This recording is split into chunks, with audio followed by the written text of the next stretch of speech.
My name is Sally. I'm 32 years old and in my 8th month of pregnancy. I used to work as an office employee, but now I'm on maternity leave. After giving birth, I plan to take parental leave and take care of the baby myself for a while. My husband Eric is 35, 3 years older than me and works for a major company. We got married 2 years ago and I became pregnant smoothly. Now every day is filled with anticipation and anxiety as I await my first childbirth. Sally, your baby's due soon, isn't it? When I visit my in-laws, my sister-in-law Elnora calls out to me. I don't interact much with my brother-in-law, but Elnora is a housewife living with my in-laws, so we talk often. 2 years ago, my mother-in-law hurt her leg, and Elnora, being the wife of the eldest son, moved in to care for her, worried about leaving her alone during the day. However, mother-in-law can walk just fine, needing only a cane. Elnora has a caring personality and used to work in caregiving, so she readily agreed to move in and care for her mother-in-law. With 1 month left until my due date, I returned to my parents' home and prepared for childbirth. Even with my heavy belly, shopping for the baby and thinking about our future life was enjoyable. Then, 2 days after my due date, labor begins.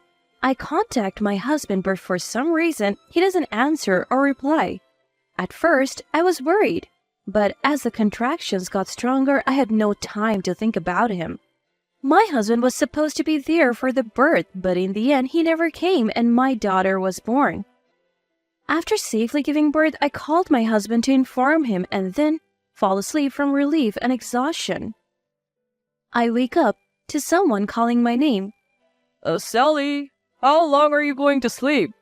I open my eyes to see my husband and in-laws. My husband happily says, Dad and Mom came too. Where's the baby? I had told him I didn't want to see anyone after giving birth, so why did he bring his parents? I finally sit up and tell him the baby should be in the nursery. It's a healthy girl. Then mother-in-law suddenly exclaims, "A girl? She can't be the heir." My father-in-law adds, Not a boy? Utterly useless. I'm confused and my husband even says, What? It's a girl after all? I thought it might be a boy since they said it wasn't certain.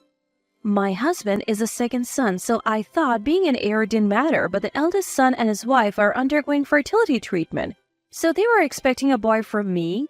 I felt anger at their words, but I was too tired and in pain to even get angry. A nurse noticed and kicked out my husband and in-laws. I cried and the nurse comforted me. After that, my husband didn't even visit, and my daughter and I faced discharge day. My parents came to pick us up and we went home.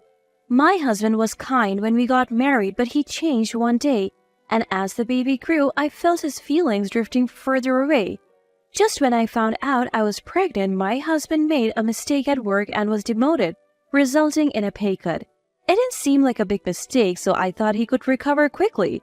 But he became upset that a colleague became his boss, lost motivation, and still hasn't been promoted.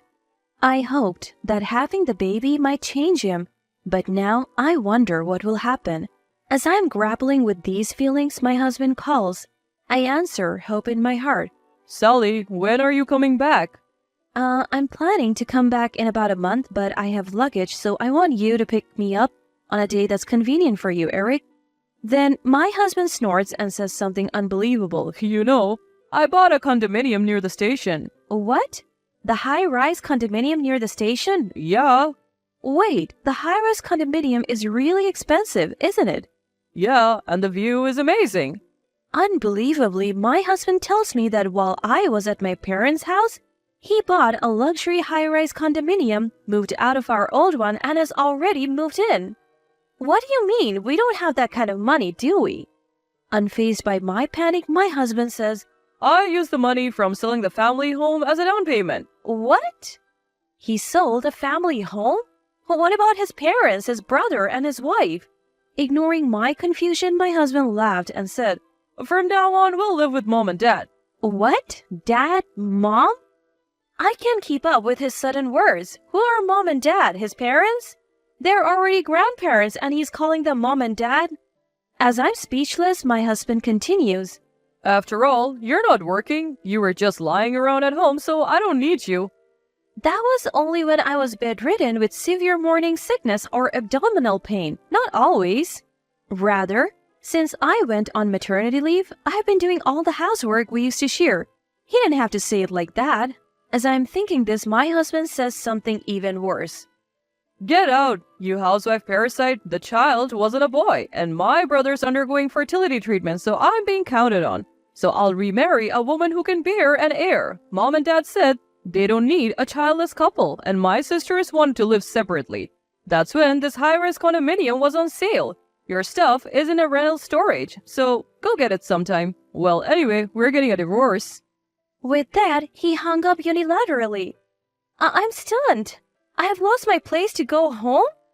Whether it's sadness or regret, tears naturally spill.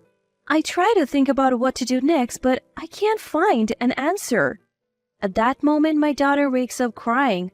Wiping my tears and holding my daughter, I realize that I'm the only one who can protect her, and I must be strong. Seeing my daughter stop crying and smile, my heart is soothed. I stand up and begin to organize what I need to do. I tell my parents the situation, and of course they're furious, but I tell them I want a divorce and ask for their help. Half a month later, with no contact from my husband, I sent my father to tell him my intention to divorce. Then my husband called me right away. Hey, what's this about dividing property? The money in the bank account is mine. I won't give you even $1. I had been silent before, but after half a month, I had recovered both mentally and physically. And I wasn't going to be like before. True, the account was in Eric's name, but that was shared property for both of us. In fact, I also put money into that account for living expenses, so it's all subject to property division. What? But it's in my name, right? That's why it's shared property. I didn't think he was that dense, or maybe he's just being self-serving. Either way, whether my husband understands or not, I will make sure the property is divided. Even if you don't agree, we will divide the property properly. Besides, you're the one who said you wanted a divorce, right? I want to divorce someone like you, so just sign the divorce papers, okay? How dare you talk to your husband like that after I've supported you all this time? Fine, I'll divorce you. I'll write it right now. Just wait. I deliberately angered my husband to get him to write the divorce papers, and this strategy seemed to be a great success. After hanging up, I withdrew money from the account where I managed the household finances. I couldn't withdraw it all at once due to the limit, so I took it out over several days. But my husband didn't seem to notice, and he didn't say anything. I submitted the filled-out divorce papers that my father brought back the next day, and they were accepted. And we officially became strangers. I'm struggling with my first child-rearing experience while staying at my parents' house. I'm gradually getting used to parenting, and above all, my daughter is adorable and I feel happy. A few months later, while soothing my daughter, someone came to visit. It was my ex-husband, Eric. I hadn't seen his face since my daughter was born, but I didn't feel anything. I wasn't angry or sad. I responded expressionlessly. What? This is a nuisance. Then Eric suddenly bowed his head. Sally, please come back. I could only sigh at the expected turn of events. I tried to close the door silently, but Eric sat down in front of it and started talking unilaterally. Actually, I'm about to be kicked out of that high-rise condominium. I figured. Probably because you don't have enough money, right? The savings should have been more, but they're gone. Dad quit his job and Mom is bragging to her friends about living in a high-rise condominium and always throwing parties. I couldn't help but burst out laughing at that point. There's no way Eric's income alone would get a loan, so probably father-in-law's income was considered too. If he quits, of course, they won't be able to pay. Dad and Mom, huh? I can only laugh. Suppressing my laughter, Eric continues unaware. So, before I knew it, the account balance was gone, and if I don't pay by next week, they said I have to leave. So, please come back. After laughing for a while, I glared at Eric. What's going to change if I go back? Just another housewife parasite, right? Well, right now the house is a mess and no one's cooking. What? Come to think of it, mother-in-law was never good at housework.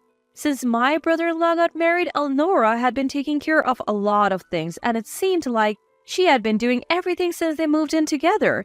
Come to think of it, I wonder what happened to Elnora. Hey, what happened to your brother and Elnora? You said you sold the family home, right? Yeah, my brother was always against living in a place that was beyond our means, and Dad got angry, and since he wanted to live separately anyway, he kicked them out. My brother-in-law was sensible. I'm glad Elnora doesn't seem to be involved. I've been busy taking care of my daughter and didn't have time to worry about it. Look, shouldn't you guys figure it out on your own? Asking me to come back is just because you want a housekeeper, right? Who do you think would go back to that? I'm busy taking care of my daughter. I don't have time to take care of you guys. My daughter brings me happiness, but what do you guys give me? Who would want to be a housekeeper without even getting paid? Then Eric said in a panic, What do you mean? It's love. Love. I have love for you, don't I? At those words, I laughed. Love? From Eric? I don't need that. I don't even need money. Even though I only stated the obvious, Eric looked hurt for some reason. I took the opportunity to say what I hadn't been able to say before. First of all, it was tough on your income alone. That's why I put the same amount into the house. And I wasn't a housewife. I was on maternity leave. I was receiving an allowance and putting it into the house, and I did all the housework because I was the one at home. You wanted to act like the head of the family, but I'm the one who should be thanked. It's natural that life would become harder without the money I was putting in. And this is what happens when you make a stupid purchase like a high-rise condominium. Then Eric looked genuinely surprised as if he didn't understand. I had explained it when I went on maternity leave, but I was so dumbfounded that I couldn't say anything. By the way, why did father-in-law quit his job? Oh, Dad said it would look bad to work while living in a high-rise condominium, so he quit. Are they both stupid, father and son? I don't understand their logic at all. And what's with this papa and mama thing? Have you been holding back and calling them father and mother in front of me? Have you always been calling them that at your age? That's creepy. I felt relieved to finally say what I had wanted to say for a long time. When I urged Eric, who was hanging his head, to go home, he begged me to let him see our daughter at least. But that was just an excuse to keep me, not because he really wanted to see her. What? You don't need her because she's not a boy, right? Your family is just Papa and Mama, right? You don't even know our daughter's name now. I haven't told you and you haven't asked. If you really wanted to see her, you would have been more involved with her sooner. After I said that and closed the front door, Eric slowly walked away. A few days later, I received a call from Elnora for the first time in a while. I'm sorry, I couldn't get in touch. A lot has been going on. Elnora said she didn't know the address of my parents' house and couldn't send a birth celebration gift, so she arranged to come over to our place. My brother-in-law came along and bowed his head to me and my parents, apologizing for his family's behavior, but he was not at fault at all. According to what I heard, they were kicked out of the high-rise condominium and only the loan remained. They tried to get close to my brother-in-law and his wife, but they were refused any further involvement, and in the end, they're living in an old apartment building that's about 50 years old. Father-in-law has found a new job, but the salary is much lower than before, and mother-in-law has never worked, so she doesn't even have a part-time job. Apparently, they often argue loudly, and the voices of their quarrels calling each other Papa and Mama have become the talk of the neighborhood. My daughter is growing rapidly, and she will soon celebrate her first birthday. Her safe growth is my greatest happiness. I'm looking forward to her continued growth in the future.